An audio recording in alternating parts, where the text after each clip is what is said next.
It's easy to hear this word grace and think, that sounds heavenly. But how can we be graceful in a world that's so pervaded by ego consciousness running amok, acting from a consciousness of fear and hate and polarization?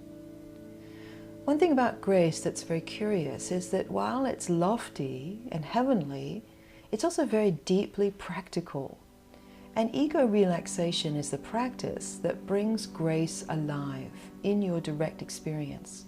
And it wants to be practiced not just on the meditation cushion, but in and amidst the ordinariness of our lives, even while we watch the news. So you might want to try this. Before you switch on the news or social media reel, take a moment to first ground yourself in that which is never rocked and does not change.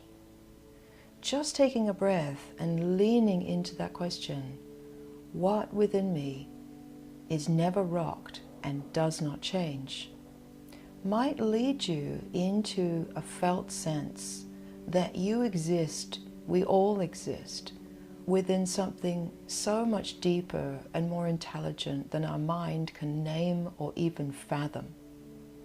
You might find it helpful to bring your awareness down into the palms of your feet and really take in the fact of the ground underneath you. Take in the fact of this exquisite earth that provides so much for us, that invites us just to be here, just to relax and receive the immensity of the support there really is, to drop out of your commentating mind and just be here, simply, directly, right now. So when you feel sufficiently settled, only then turn on the news or the social media reel. And let yourself just have your experience. You don't have to not feel sad, because it often is sad when we see so many people suffering the devastating impacts of climate change and flooding and wildfire. It's sad when we see there's so much poverty.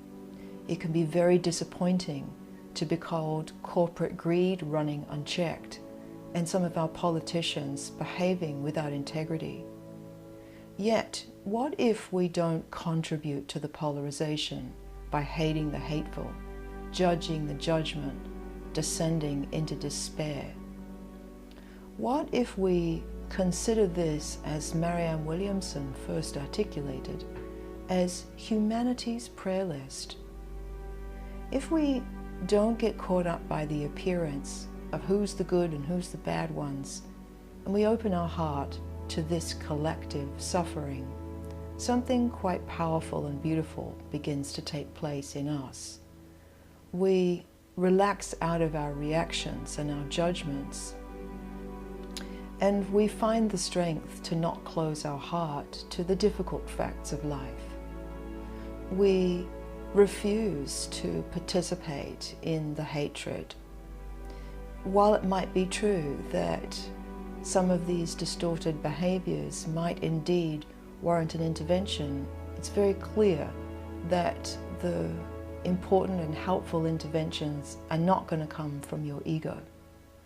So if we open to all of this as humanity's prayer list, and we regard it all as our collective suffering, then really the work is on being present with all of this compassionately and opening ourselves more deeply in prayer, a prayer that could go something like this.